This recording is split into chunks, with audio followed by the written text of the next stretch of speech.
This podcast is proud to be part of the TalkSport Fan Network. TalkSport. Powered by fans. Hey everyone, and a very, very, very good evening to you. And can we start off by giving you a very big Always Wolves Happy New Year. 2022 started so well if you're a Wolves fan. Yes, we were flying high. In February, it was all looking so rosy. We had a fantastic January. We were dreaming of Champions League. And then it all started to go wrong. And March, April, May, all the way through to November, the start of the World Cup, has been hardly any joy, lots of pain as a Wolves fan, and saw Wolves, as you know, sitting bottom of the Premier League on Christmas Day, a feat that I think only 3 teams have survived in the Premier League, but the caveat, of course, that the World Cup has come early. And then we've come out of that. We had an absolutely joyous Boxing Day over at Goodison Park. Didn't play great, really. Played in passes, gave the ball away a lot, but showed character, showed fight, showed togetherness, and showed the ability to get up to, the pitch in the 95th minute to send the rapturous Wolves fans home on Boxing Day in very good spirits, feeling really positive, following up obviously on the Gillingham win. And then, of course, we had the big test yesterday against Manchester United. A game where Wolves eventually lost to a Rashford 77th minute goal, falling to a 1-0 defeat. Meaning Man United have won on their last 3 visits to Molineux, something they'd never done before. But I'm sure that there was a lot of positives to take out of that. And what we're going to be talking to all the guys that are coming on is about the game and how they're feeling about 2023 and the points that they want to make. So let me welcome back one of my bestest buddies. It's Jason. Me. Hey, how you doing? Good. You, Dave? Fantastic. We've got Chris from Wolf Life, big Wolves fan they power this show. And then a New Year debutant who's asked to come on. We've got Chris. Hi, Chris. Hi, Chris. Kev, even. Hello, everyone. Sorry, Chris is on the other channel. I think I'm just like, bro. There you go. I didn't go to bed. What were you drinking last night, Dave? Well, I didn't go to bed till about 3. It was about 3 a.m. in the morning. We've got to kick off. We're going to ask everyone how they celebrated, because I know Jason was celebrating late into the night last night. But yeah, last year, we decided to organise a 1920s Gatsby party. So, and I had a boater hat, we dressed up, and the producers were all dressed in the 20s gear and glam. Everyone was glam. And this year, we decided to go back to the 80s, and we did a 1980s theme. So I came like with the old, what do they call them, braces and the trousers, skin trousers. I had a fez and madness on. The producer Emma, she had all the neon leggings and everything like that with all the hair, and Gandhi showed up. We had Maverick from Top Gun there. Excellent. Elliot from ET turned up. We had Kevin Keegan in his full Keegan 1982 or 86 kit and stuff like that. It was brilliant. We had a really good night, 1980s. My mum and dad couldn't come because my mom struggles, but like we had the rest of the family and friends, and it was a really, really good night. Loads of fun. And we did an 80s quiz, Jason, because I know you're like the quiz master, but I put a quiz together and I did an 80s quiz, and that was really good fun. And we borrowed my friend's PlayStation, Hannah, and we bought some retro games. So we had Asteroids. Do you remember that? Asteroids. Yeah. Pac-Man, and we had Space Invaders. So it was proper 80s themed. And then when everyone had gone, we were still hyper. So Emma decided to watch another episode of Game of Thrones. So we didn't go to bed till like 2:30, 3:00. But my God. Jason, how did you party into the new year? Well, I burnt the candle at both ends, so I was in bed for 10:30. Obviously, listen, we've got obviously 2 kids under 2, and they just time me out. So obviously we got them to bed pretty early. We did go to our friends for some dinner, to be fair. So Olivia fell asleep at their house. Jonas was up most of the night. They're normally in bed for 6:00, you see. So we got back in about 10:00, put the kids to bed, and we were just like, I'm done.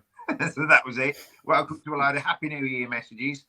And we go again. Absolutely. And if you, obviously, we've already got nearly 100 watching live in the chat already. So why don't you tell us in the chat?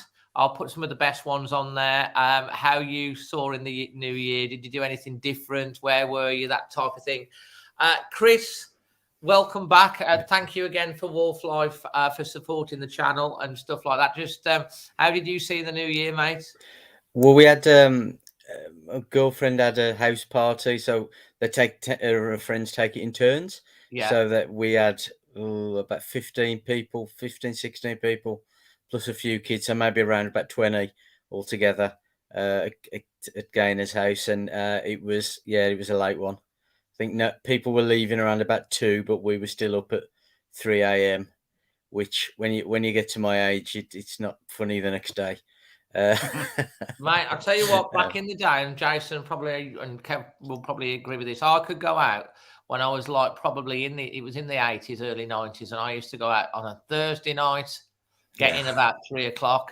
I go out on a Friday night, get in about 3:00. I get in on a Saturday night. I go out on a Saturday night, get in about, and I could do it. Now, if I go out like that, I went to Pop World before Christmas with my friend. Catching up, and went out to Christmas. We went to the Bank, which is a new place. Had a live band, and then we went into Pop World. I got in about 2:30. I need to lie in until nearly 2:30 in the afternoon the next day to recover. God, Dave, I remember when we were going to IB, 2 weeks, and we're on it all day, all night. And now if I have a night out, I need 2 weeks to recover. I can imagine when you went to IB, Sir Jason. That was messy. Am I right? Messy. Yeah. That was, like I said, that was before kids and a missus. Well, it's true. I'm going to come on to Kevin in a second. Abby Jarvis has messaged to say she was on Blackpool seafront at midnight watching a laser show. That's fantastic, isn't it? Good girl. Well done. Yeah, that's a good one. So in the comment section, we want to hear this. Kev, coming on to you, mate. So tell everyone about you, how long you've been supporting Wolves before we get on to your shenanigans last night. I've been supporting Wolves for 10 years. 10 years, yeah. Yeah. And whereabouts in the world are you from? Bloxbridge. And how old are you? 40. So how come it took you till 30 to start supporting the Wolves? That's where I want to. Jason, Chris, that's the question you're thinking, ain't you? Why is it taking? Well, yeah. Don't go mad. Yeah. I've been supporting Man United since I was 10 years old. Yeah. And I've supported Wolves because it's my own team. So you switched the league. Better late than never, Kev. Indeed. I know, yeah. I bet you should have swapped back yesterday. I might start supporting Man United, actually, Dave. I'll get to 50. Just swap teams. Yeah. So you switched allegiances then, Kev? Yeah, because I was brought up in Wolverhampton. So was like family member a United fan or something like that, and that's how you got to be. Yeah, my dad was a Wolves fan, and I was a Man U fan. And like my nan and granddad used to buy me the old tops and everything. And then when you were old enough to make your own mind up, you decided, I'm going to support my team. Abby says Kev has seen the error of his waves. Carl Whitehouse, he's over there. Carl, one of the members, as you can see from the little logo on the screen, he's over there visiting his fiancée for a month, and he was watching Sydney Harbour, watching the firework display with his fiancée, who I proposed to whilst watching the display.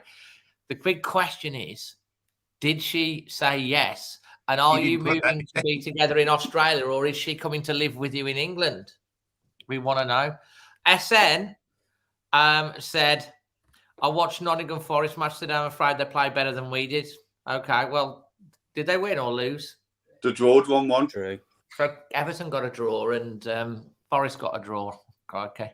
But we got that win. So, Kev, how did you see in the new year then? Just stopped in with the missus while the baby's in bed, and I've played my Xbox, so I'll drink.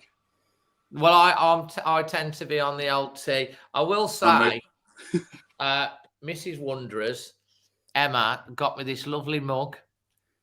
Mr. Wanderer. Apparently, I'm the she's the number one Wolves fan on her mug, but I'm the number one Wolves fan on this mug as well. It's kind of like a Mr. Men thing, so it's getting tea in that anyway. So look, 2022. Jason, I'm going to go to you first. Sum up 2022 as a Wolves fan, if you can, in a sentence. In one sentence. If you can, well, just however without full stops, without commas, listen, Dave, it has been a bit of excuse the pun, a bit of a roller coaster, hasn't it? It's a bit of a cliche, really.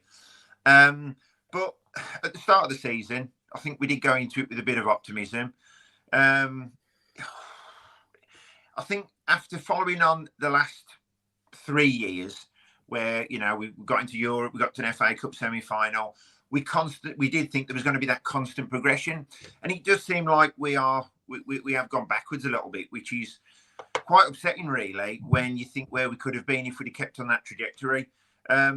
So, listen, in Dazzling we trust. I'm sure that now we're going to get back on the climb again, but I do think we've regressed massively, and I think it's going to be a bigger climb than we first anticipated. Well, exactly, because we were at the bottom of the table.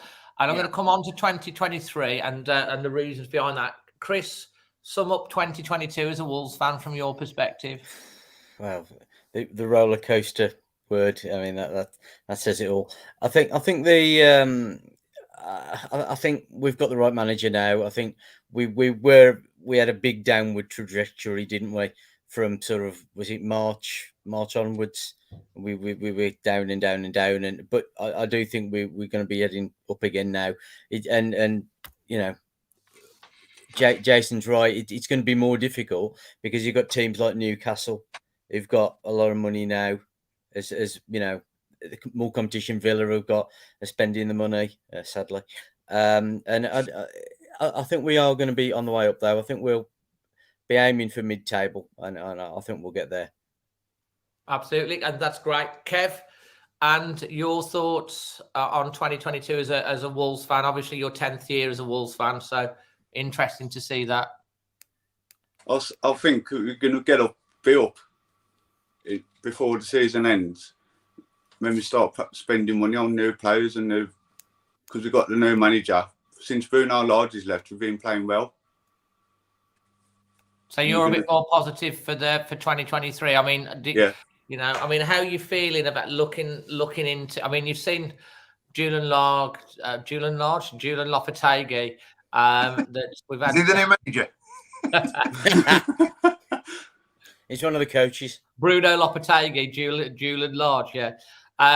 So Kev, I mean, look, you've seen Gillingham, you've seen the Everton game, you've seen the United match. What is your thoughts after seeing? Probably saw some of the pre-season stuff as well. What's your thoughts after that on Julian Lopetegui so far? What are you seeing? He's being a good manager. He's putting the best players out on the pitch first, and we need to sort our defence out at the minute now. We need a new defence. A completely new defence, or just a couple of players? Just a couple of players, because Collins is doing no good. He's like giving balls away. Like yesterday's game, he was giving balls away in the defence. Jason, what are your thoughts on that about Collins? He had to me, Collins had a very, very, very poor game against Everton. Yeah. And I thought we gave the ball away a lot against Everton, but I actually thought it was much improved yesterday. We still get the ball away at some points, which you're going to do, but like I thought we were up until the formation change. I thought we was very much in control. I never really felt that worried. Just to very quickly sum up Lopetegui's first 3 games in charge. Obviously, Gillingham's a difficult one. I don't think we was playing at full pelt. We still got the win, took us through to the quarter-final, but it's difficult to judge yourself against that opposition. Now, against Everton, there was two poor teams on show. And I mean, that was Collins' worst game for me in a Wolves shirt. Kev's quite right. He was giving the ball away. He looked sloppy. He looked, like a lack of confidence. But for me, I think when we went to Burnley for a player, I think we got the wrong one in hindsight now. We should have gone for Tarkowski because with the greatest of respect to Nathan Collins, I believe he's a championship defender. I put a bit of a Marmite comment on Twitter and I put his miles off and I stand by it and I still think he is. Yesterday, I think we played a lot better, believe it or not, than in. I know we beat Everton, but I think we played a lot better yesterday. What's killing us at the moment is, yes, we do look sloppy in defence, but also it's back to we had 10 shots yesterday, 3 on target, as opposed to Man United 6 on target from their 16. So that's still the problem. Yes, we did look better going forward. We did create chances. We looked to be controlling the game from the start, which was very, very encouraging against the fourth place Man United team. But once again, we looked too sloppy in defence. And yesterday, especially, I thought, listen, whoever scores first in that game is going to win it. Do you know what, mate? On that point that you just made there, I was sitting next to him, obviously, my dad and father-in-law. And I actually turned to Sensational Stan and I said after 70 minutes, whoever scores first here it's gonna be a 1-0, one way or the other, and that's exactly what happened. Like what you said. Listen, we then, 5 minutes from the end, we start pushing forward and piling in. You think, hang on, why haven't you been doing that for 90 minutes? Because I do believe if we'd have got a goal yesterday, I think we'd have gone on to win that. Yes, it'd probably changed the formation a bit. I think we would, and shut up shop. But I don't want to get on Collins' back. He's not a scapegoat. I had a ridiculous comment aimed at me from 2 Irish people saying, "Oh, you're only getting on his back because he's Irish." What is that on Twitter by any chance? Yeah, you're only getting on his back because he's Irish. Picking on the Irish players and all that. Listen, I don't care what nationality, what colour, what creed, what religion, what sexuality he is. It's not important. It's for me, he's miles off, and he's the weak link. I don't want to dwell too much on the Conor Cody situation, but I think he'd look a better player playing with a more experienced defender alongside him. We've got to remember that him and Max Kilman are very young lads. Max Kilman doesn't look the player he was, unlike when Cody was, alongside him. But listen, it doesn't look like Cody's coming back unless Everton get relegated and we stay up. Then there might be a glimmer of hope. But listen, Dave, for me, Nathan Collins, he's a bit of a weak link. And I think we do need to, like I've said, the spine of the team's important. Centre midfield, and Moutinho's not going to go on forever. Goal scorer, I hope this Cunha comes out the blocks running, because if not, we're in trouble. We spent a lot of money on him. He's going to be under more pressure than Fabio Silva. And then obviously centre half for me, because Collins ain't cutting it. That's good points. Chris, you want to comment on that? Again, on the Collins, the defence situation, and the points that Jason's made there. Yeah, I completely agree. I think Collins and Kilman look better with a strong leader next to them, and whether we're going to need to go and get a centre half who's a good communicator, which we know everybody knows Cody's a brilliant communicator, and does he make the blokes next to him look better by telling him where to go and what to do, and maybe somebody like Collins, Kilman, they're youngish lads.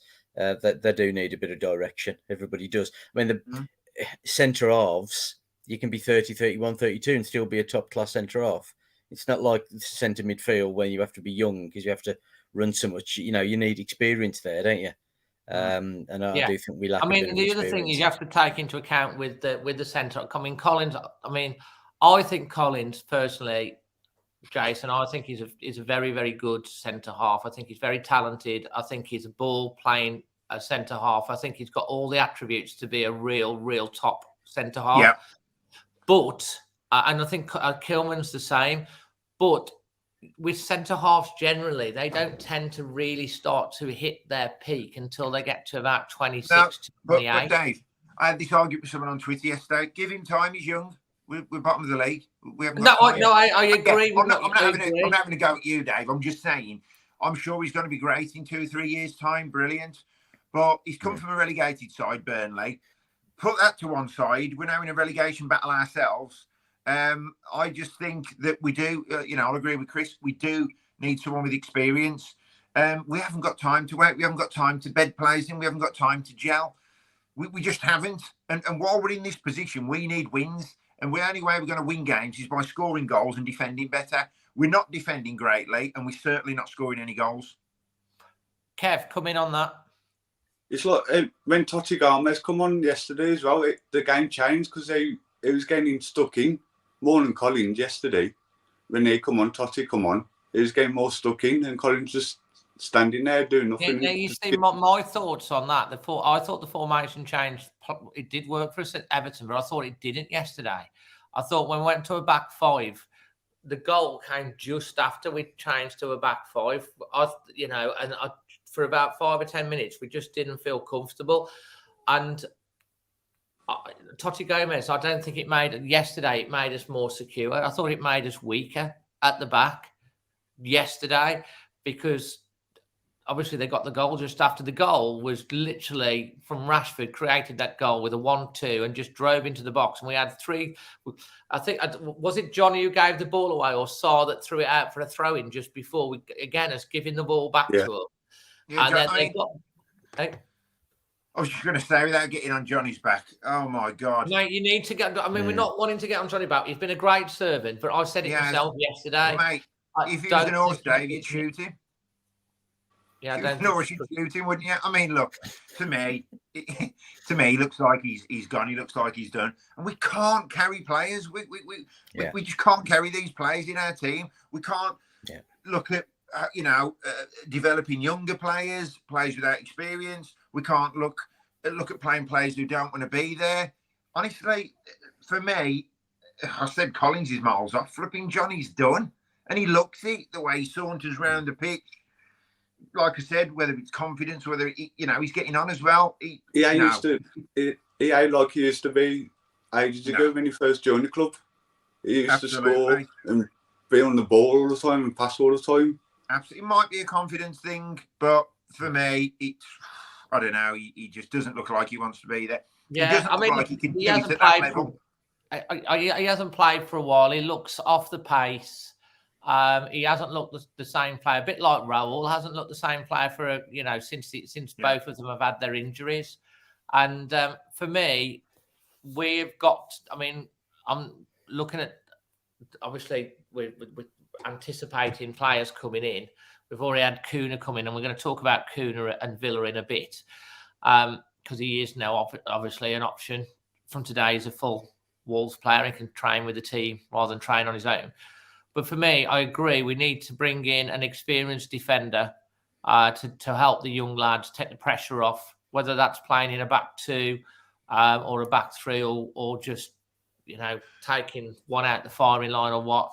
I think on the left-hand side with Hugo Bueno and Ait Norrie, I think that left-hand side position looks okay in terms of the defence and the fullbacks. But it does. The worry for me is Semedo's always got a mistake in him. We saw yesterday, Saar got him out of goal, got him out of trouble. He picked up a booking. I think he got substituted because he was on a yellow against Rashford.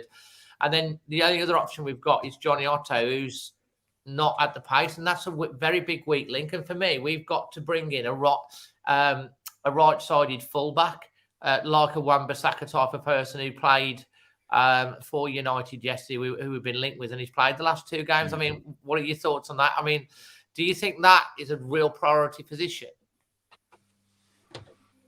Oh, if you're asking me, Dave, I've got sorry. For all of you. I think it's a sign that they don't want to get rid of him. That's why they played him yesterday, because I know Wolves are getting into him, but I think it's a sign when you've been playing him more often now, because they don't want to get rid of him. Wan-Bissaka. Yeah. I mean, you're right. It is a weak link, isn't it? I mean, the problem you've got is, do you want to spend quite a bit of money on a right fullback? Because Man U are selling for cheap. No, and he's going to be on good money as well, isn't he? Yeah. Let's be honest. Do you want to spend 30 million on a centre half or right back or a centre half? Totally right. You don't know where there's an England international centre half, do you, David? It communicates well. I think he's gone over to some blue side of Liverpool. I mean, I think Fosun are ready to spend the money. I think that they're going to spend. I think We they're need going to to- do whatever it takes to. We need to spend the money on players, but like last transfer window, we didn't spend nothing. I don't know, and I think Jeff Shea and Scott's gone, and Scott Sellers has gone, and obviously got the new brew. And I think they've kind of like gone, we got that wrong, and obviously conversations have gone, and it's going to cost them a lot more money if we go down. At the end of the day, we've got saleable assets that we can sell in the transfer window. I'm still not convinced that players like Johnny Otto might not go out in this window. I can see the likes of Raul could go in this window as well. I'm not sure that Raul's a priority for Julian Lopetegui.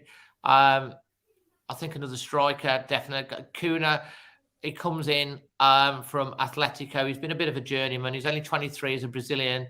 He was partying, having a New Year's Eve party, I think, with Costa. I saw on the Instagram on his and stuff like that. So they're quite close. But Kuna, as a lot of people have said, he hasn't scored. He's not a prolific scorer, but Lopetegui really believes in him. And obviously, there was a lot of clubs, including Villa, Leeds. I think who else was looking at him? Emma, Kuna. There's lots of clubs in for him, and he's gone to Wolves. Obviously, with an obligation to buy for 43 million. But I watched some of his goals, and a lot of his goals tend to come inside the box, close to the 6-yard box. He's a poacher. Yeah. He doesn't seem to score like worldies. He just gets on the end of things and puts them away. And if you look at the amount of crosses we put across the box yesterday, when Traore come in, he put 3 or 4 crosses, and there was no one there. Nobody there. And again, Bueno put some crosses across in the first half, and there was no one there to finish it off. Costa got in at one point. He did absolutely everything right. All the movement was right. He cut inside. He created the shooting opportunity, and then he turned into a powder puff girl, and the shot just trickled into the keeper. Because they're not attacking. They keep passing backward and forward to the keeper. Costa, do you know that Costa got into a shooting position, and he's a lethal finisher, and every time he just seems to fluff his lines. And I think Dave's confidence, isn't it? I think he's trying too hard as well. Listen, I agree. He's 34, 35, whatever old he is. He's lost his pace. He ain't the 28-year-old player that we was all hoping for. And listen, you do. You know, if we signed Alan Shearer now, we'd expect him to bang 30 goals in. We've got to be realistic with Costa. He's a yard off the pace, and I just think he's trying too hard. He wants to score. Look, we all want him to score, but we're not in a position, for any sentiment and romance in all this, by the way, and wanting the 35-year-old to score a goal. We've got to, this Cunha, he's going to be, like I said, he's going to be under pressure. He got a fantastic goal-scoring record for the under-21s for Brazil. You've probably seen it. But since then, he hasn't really set the goal-scoring charts alight. He's a high-pressing player. I know that's been publicised about him. But he's going to be bang under pressure straight away. I was lucky, Dave. I think I told you I went over to watch Wolves train in Spain, and I did get into one of the training sessions. Wolves did say don't put anything on social media, but then they put it on social media, and I was on there, so I can say it now. And my mate went out into Portobello, and Raul was walking around. I think he'd just gone for a coffee with Johnny. And my mate just directly asked him, are you going to stay around? He shrugged his shoulders. Now, to me, if he was definitely staying 100% and committed to the club, he would have said, yes, I'm staying. Yeah. So the chances are he's going to be gone. Once again, he's been a great servant to Wolves. But listen, there's nothing in between him and Costa at the minute, by the way. They're both pretty sluggish when they're on the field, in my opinion. Do you think that's why he took Costa off at half-time yesterday, because he wanted more pace, which is why Wang stayed on Absolutely. And he could see Costa really wasn't a threat, and the Man United defenders were reading his game pretty easily. He wasn't causing them anything. That's why they had Luke Shaw at centre-half. They knew he wasn't. They knew he hasn't. Listen, he was never the quickest player anyway. And he's certainly not going to be, 5 or 6 years on from his prime. But to me, one player that did stick out for me was Nunes. I think now he's playing. Yeah, totally right. Yeah, but listen, Dave, what do you think, right? I gave him my man of the match. We mentioned the dreaded R word, relegation. I hope people understand the massive implications on and off the field if we get relegated. I mean, there's only one player who'd probably stop 2 players, Collins and Kilman. The rest, they would be like rats on a ship. So look, we can't afford to go down in any way, shape, or form. If Nunes is going to put himself in the shop window and he's a saleable asset, whether we stay up or not. Listen, the way he glides past players yesterday with that confidence, we're not normally seeing that from our midfield. Certainly, Neves isn't that type of player. Neves is always going to pass, as is Moutinho. They're not one to beat players, but Nunes does give us that added dimension. He seems to create space for himself, doesn't he? Yes. He seems to turn himself into space, and then it does. I love the way he runs forward with the ball, and he draws players too, and that creates the space for others. He does, and that could be good if we've got Cunha up top, because if he's creating space and Cunha's finding the position as well, and the link-up play works, well, then we could see some goals. And I think that's what we've got to rely on, because getting crosses into the box at the minute we've got up top, it's not really working. Don't forget, Ryan Aitnour is one of our top scorers at the minute, isn't he? I mean, and Pedence. Aitnour and Pedence, isn't it? And listen, it's all right, Bueno getting balls into the box as he does, and I'm not going to criticise him because I think he's been unbelievable. But there's no one on the end of these crosses. We need young players in the squad who can score.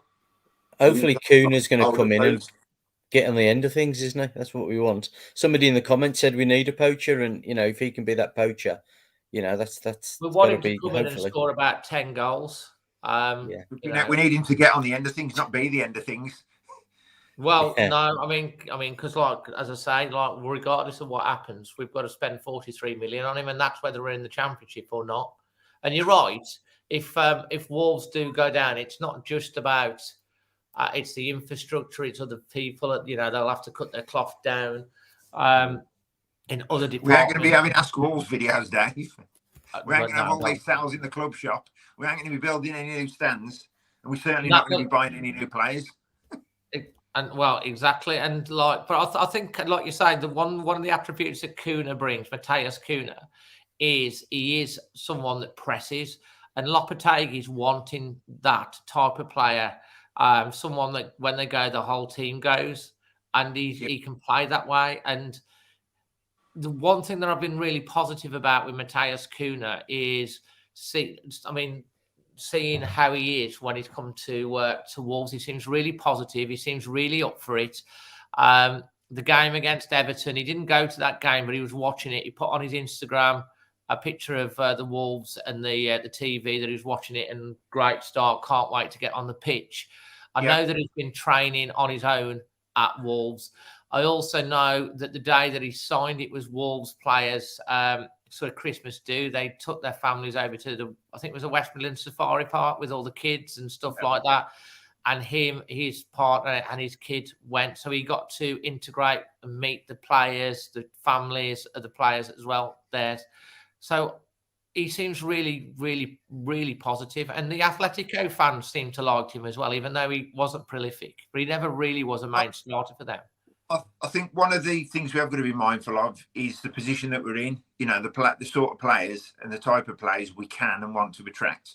And I think there'll be probably more business done in the loan market, because which player is going to want to sign a 4-year deal with a side that could potentially be relegated? Now, I don't think we're going to get relegated, I'll be honest. But look, Dave, the results went against us when we played Everton. So it pulled us, off the bottom, but we're still in and around it.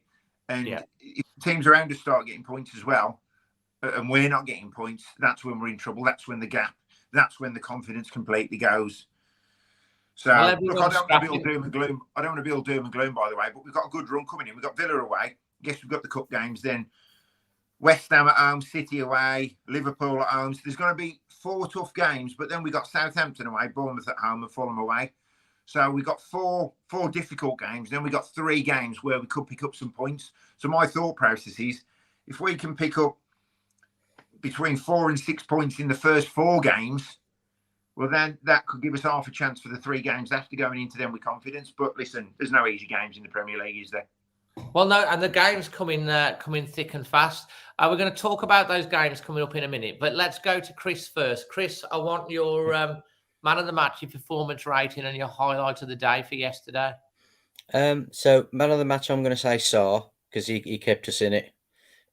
My opinion, I know he did his job and he's paid to make saves, but I thought that save off Garnacho. That was a fantastic save. And Nunes was fantastic as well. I'd say rating out of 10 to 7.5. So I think we could. That would have been an 8 if we'd have just created a few more clear-cut chances. Because I think we played really well. We were really organised. Much better performance than Everton. And against another team, we could have won. I think Rashford. Rashford was the difference, wasn't it? Let's be honest. And Man United are a top 6 team. And highlight of the day, I've already said it was Sarr's save. That was a fantastic save. Which one? The first one against Garnacho. Yeah, that was good. Yeah, I mean the other one was more of a scramble, wasn't it? When it was a bit all over the place. But that was a brilliant. I mean, he didn't hit him. He put his hand out and he saved it, and that's fantastic. He's good reaction. He's got good reactions for sure. Kev, same to you. Highlight of the day, man of the match performance rating. Nunes. Nunes, yeah. And 7.8. A 7.8. That's very precise. No, that's extravagant. And your highlight of the day? We played well in the first half. It was all over Man United in the first half. And your highlight of the day? The same. I agree with Chris when Sarr saved a goal. Okay, Jason, over to you. I'll say 7 out of 10. Listen, was playing. Man United are a decent side. They're clearly not the Man United of old. For me, man of the match, Matheus Nunes, because I just thought he played more to the capability that we know he can play and how he was promised he would play. And I do think he's going to be a real big player this season for us. So Nunes is my man of the match. And highlight of the day was seeing Lopetegui on the line. And, obviously it was his first Premier League game at Molineux. But the way he was geeing the players on, he just seems more vocal than Lage. We've heard some horror stories about Lage. He was only training X amount of times a week. He'd stopped all the lunches and they wasn't having lunch together. He was flying back to and from Portugal. And I think under Lopetegui, they're going to be so much more professional and he's going to give us so much more of a chance getting out of this mess that we're in. So seeing him on the line, geeing up the players, was a real bonus for me. That was my highlight of the day. No, absolutely, mate. I agree. And just looking at the run of fixtures, like you say, coming up in January, Villa away on Wednesday. We'll come on to that in a bit. Then we've got 2 cup games. We've got Liverpool away in the cup, Forest away in the quarter-final of the Carabao, and then we've got West Ham at home. And West Ham have lost 5 in a row. They're looking in trouble. And then we're away to City before we then have Liverpool at home in the, like you say, the 4th of February. And then we've got games against, as you say, Jason, Southampton, Bournemouth and Fulham, who are doing very, very well. But it's an away game at Fulham. I think they beat Southampton yesterday. But you look at Southampton, Bournemouth, West Ham. They're all teams that are going to be in or around, surely, the relegation zone. How are you feeling, Jason? I don't know if you're going on to Villa Park on Wednesday. How are you feeling about that game? Well, Villa are in form, aren't they? And I think they made a fantastic, shrewd appointment in Unai Emery. And they do look in form. They do look very organised. And, it's a derby, so it could go either way. Listen, if it would be anything like the last game at Villa Park, then obviously we'd love that. But I think it's going to be a tough test. I'm not really expecting... I don't know. I think we every game's a must-win. It is. And people are saying, no, they're not. They are. Every game is a must-win when you're in the bottom 3, when you're in the bottom half. But I think we'd also, in a derby, we would settle for a draw realistically because Villa are banging form and we don't want to go there and lose. No, we don't. Chris, your thoughts on that one? I completely agree with Jason. I think it'd be fantastic to get 3 points from morale as much as anything else, but we can't be expecting that away. Villa are playing well. I mean, they played well against Liverpool. That result against Liverpool was unjustified, really. It was just, they took the chances and Villa didn't. But I do think a point there would be a decent point. And what you said about Fulham, Dave, away at Fulham, that ain't a good game. That's going to be a toughie as well. So we need to be picking up the points where we can. And if it's 1 point against Villa, I'll take that. And then hopefully get some points against, Bournemouth and the teams around us. And Kev? Yeah, I'll agree with Jason and all. We're the same with the performance and everything like we did when we played them last time. When we were 2-0 down, we come back 3-2. That'll be a good performance like we did against them last time. Yeah, I think the fact that they beat Tottenham as well today. I mean, they played well against the thing. I think the pressure's on them at a home game against Wolves. They'll be stinging from what happened last year. I think. Do you think Kuna will start? I hope so. I think he will. Dave, I think you'll be. Whereabouts do you think he'll play? I think you'll be starting. If our goals, I think you'll be starting if our strikers don't start scoring. If he's worth 40-odd million quid, he can start Sunday. Wednesday when he starts every game for me. Where do you think he starts? Do you think he plays more as that number 10 role rather than he's not really a number 9, is he? Dave, I'll be honest with you, I don't know enough about him. I can't, I'm not going to come in here and say, but listen, he needs. Listen, wherever his best position is. He's going to know better than anyone, obviously. Lopetegui's clearly got a lot of faith in him. But yeah, listen, playing wherever he wants to play because we need goals. So you reckon he'll start? I do, yeah. I don't think Costa will start. Costa's had a lot of chances now. I know, we're all wanting to score, don't we? We do. And listen, it'd be great if you come on against Villa and got the winner. All is forgiven. We'd forget about the other, forget about the 7 or so matches he's had because he hasn't really set the world on fire. Let's be honest. But he's coming into a team low on confidence in the bottom 3. So what are we really expecting from him? So listen, Cunha, get him started because he needs to play as many minutes as possible. Get this experience under his belt. Yeah, no. Well, I think if we can, we need to come away from Villa Park with something. We don't want to. You don't want to start another run of defeats at the start. A point at the end of the day. Dave, if you get a point, you'd be genius. My battery might go in a minute, Dave. Very unprofessional, but I'm only on 1%. So if I disappear, I'm not being rude. Okay, getting that in. Okay, let's just final thoughts before we get on to the spin the wheel anyway, because we're nearly finished. Where are you thinking Wolves will eventually finish, Jason? 17th. So one above the relegation zone. If we're lucky. I'd take that. I genuinely think 16th, 17th. Any higher would be a bonus, but yeah, I agree. Yeah. And Kev? I was going to say 15th. So I still think they're going to finish as high as 14th or 13th. I've got real confidence that that's going to happen. Dave, I thought you was on a dry January. I am, mate. But dry January for me, it's decaf tea rather than full fat tea. Right, let's go on to spin the wheel and finish off. Because we've got to finish off with a spin the wheel because that's just how we roll. And I know you're short on battery there, Jason. So let's get stuck into this. We had a good one the other night. So here's going to go. Spin the wheel.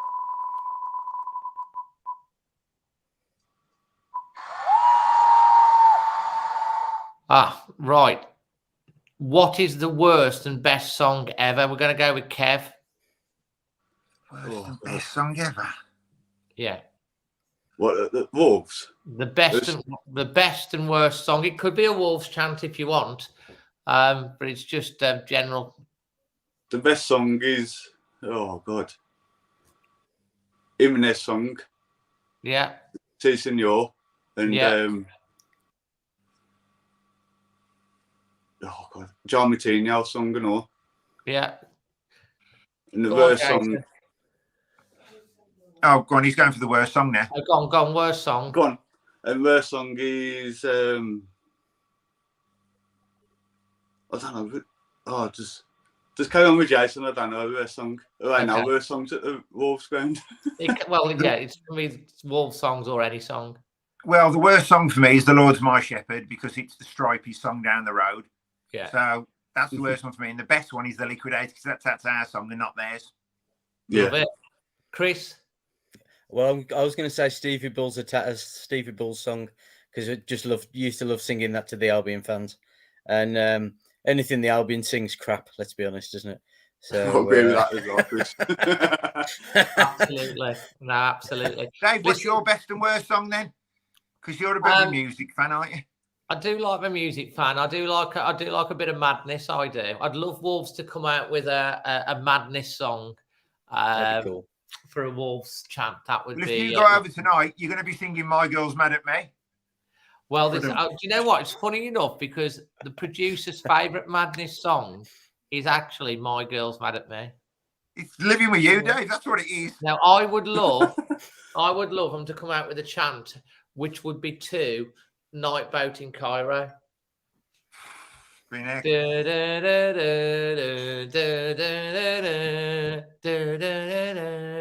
need to put some work to it, Dave.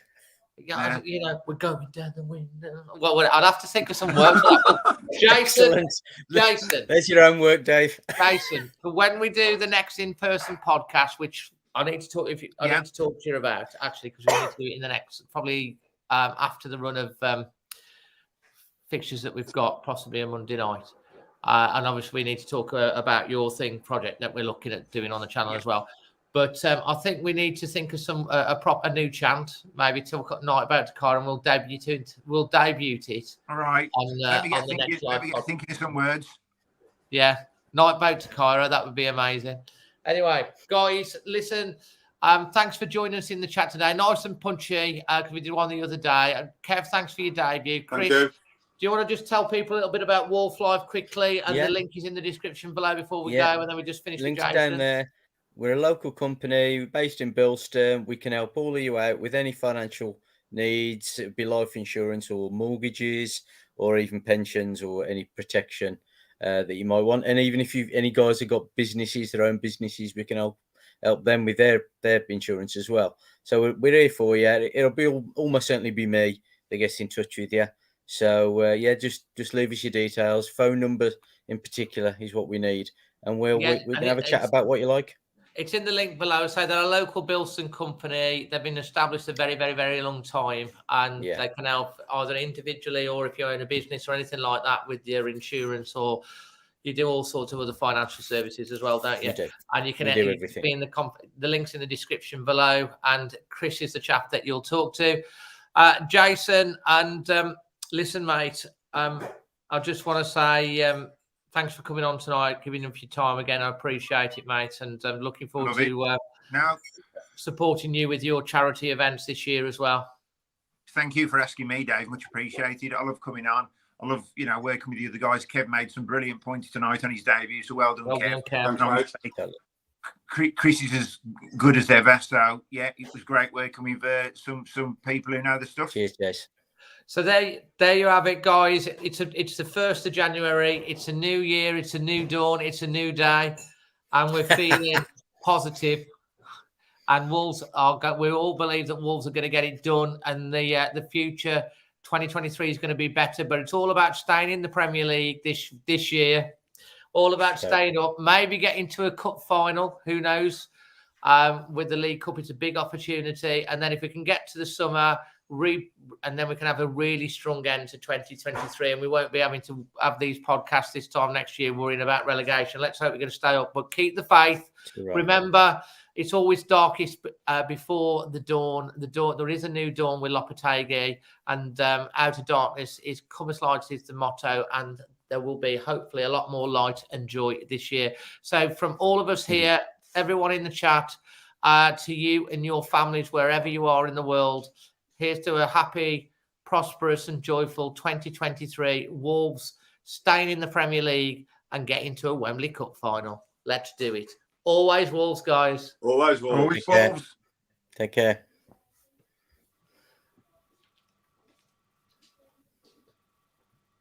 Brilliant, Dave. Jace.